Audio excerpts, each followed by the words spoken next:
तो क्या इस साल का बजट हमारी गिरती हुई इकोनॉमी को बचा सकता है या फिर सिर्फ ये जुमला है? तो ये एक कॉम्पोजिट बजट है, एक बजट है जो भारत को आगे ले जाएगा। Central problems facing the economy have not been addressed. Economic growth is still much lower than had been projected even a year ago. मैं साधुवाद यशस्वी प्रधानमंत्री मोदी जी को श्रीमती निर्मला सीतारमण जी को कि क्या शानदार बजट पेश किया है। पूरे भारत को बहुत सारी शुभकामनाएं। सिर्फ बिहार का नाम लेने से और बिहार से प्राप्त गिफ्ट को पहन लेने से बिहार की सुधि नहीं होती। बिहार को विशेष राज्य का पैकेज चाहिए। फाइनली इस साल के बजट में सरकार को इतना ज्यादा बैकलैश और आउटरीच मिलने के बाद मिडिल क्लास पे थोड़ा दया दिखाते हुए finally income tax slabs change कर दिए गए हैं, जिसमें 12 लाख तक कोई भी टैक्स नहीं देना होगा। और अब फाइनली प्राइवेट कंजम्पशन जो कि ऑलमोस्ट वेंटिलेटर पे था उसको थोड़ी राहत मिलेगी और वो बढ़ सकेगा और लोग ज्यादा कंजम्पशन कर सकेंगे। यानी अगर लोगों के हाथ में पैसा ज्यादा होगा तो वो कंज्यूम ज्यादा कर सकेंगे और अगर वो कंजम्पशन बढ़ाते हैं तो मार्केट में डिमांड भी बढ़ेगी and that will boost the incentive to produce more goods and services. और अल्टीमेटली जीडीपी में इसका पॉजिटिव इम्पैक्ट आएगा क्योंकि वी नो दैट सिर्फ प्राइवेट कंजम्पशन ही अकेले जीडीपी में 56% का कंट्रीब्यूशन करता है। तो क्या इस साल का बजट हमारी गिरती हुई इकोनॉमी को बचा सकता है या फिर सिर्फ ये जुमला है?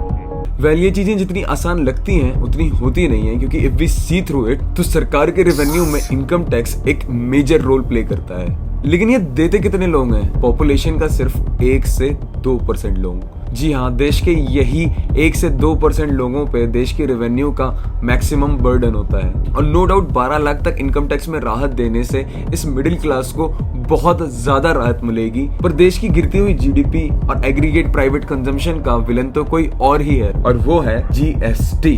क्योंकि एक ऐसा टैक्स है जो एक गरीब से लेके करोड़पति सब देते हैं और ये सभी को इम्पैक्ट करता है। तो अगर हम जीएसटी रेट्स कट करते हैं तो उसका फायदा पूरे देश के कंजम्पशन पर पड़ेगा, क्योंकि देश का हर एक इंसान नोइंगली और अननोइंगली जीएसटी में अपना कंट्रीब्यूशन कर रहा है। और बदले में उसे क्या मिलता है? World class government health care and education और फैसिलिटीज लाइक नन अदर कि टैप वाटर को बिना प्यूरिफायर के पी तक नहीं सकते, और उस पे भी 18% जीएसटी। और स्टेट और सेंट्रल गवर्नमेंट की गवर्नेंस की कृपा से पॉल्यूशन ऐसा कि सांस भी नहीं लिया जा सकता, और उस पे भी अगर एयर प्यूरिफायर और एयर कंडीशनर लगा दिया तो लग्जरी प्रोडक्ट के नाम पे 18% जीएसटी। और अगर गलती से कोई बीमार होके हॉस्पिटल चला गया तो हेल्थ इंश्योरेंस पे भी जीएसटी, और अगर कोई कहीं मर गया ना तो उसके कॉफिन पे भी जीएसटी।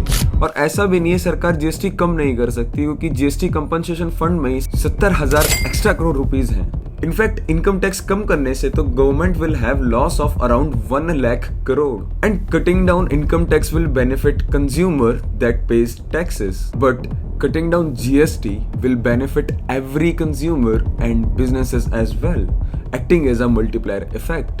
इसके अलावा हमारे देश में एक स्ट्रेंज फिनोमिना और देखने को मिलता है, that is salaries of salaried class is just stagnant, but the salaries of CEOs and profit of the companies is just rising exponentially. Even Ministry of Statistics के डेटा के हिसाब से भी salaried employee की real wages last 6 year में या तो कम हुई हैं या तो stagnant रही है। And this is the factor that is seriously impacting salaried class, and इससे इकोनॉमी में एक नेगेटिव साइकिल क्रिएट हो जाती है। In solution to this, government is planning 8th pay commission, but this is only for government jobs. But we need to think हर चीज की responsibility और burden सरकार ही क्यों उठाए। प्राइवेट कंपनीज पे भी कुछ रिस्पॉन्सिबिलिटीज और रेगुलेशंस होने चाहिए ताकि वो एक मिनिमम वेज सैलरीड एम्प्लॉयज की मेंटेन कर सके। For this again government in this budget has taken a very essential step, that is online platform workers जैसे जोमेटो स्विगी के डिलीवरी पार्टनर्स को सोशल सिक्योरिटी देना, जो कि उन्हें एक्सप्लॉयटेशन से बचाएगा। इसके अलावा भी इस बजट में कुछ और क्रूशियल डिसीजंस लिए गए,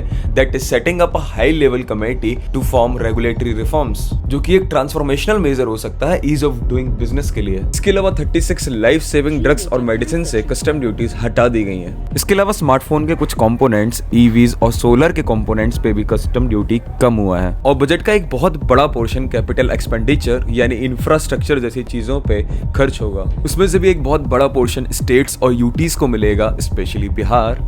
पर एंड में देखना ये होगा कि उनका इम्प्लीमेंटेशन कैसा हो रहा है, क्योंकि सरकार हर बार पॉलिसीज तो अच्छी ही बनाती है, पर करप्शन और इनएफिशिएंसी के कारण एंड में टैक्स पेयर्स का सारा पैसा बर्बाद ही हो जाता है।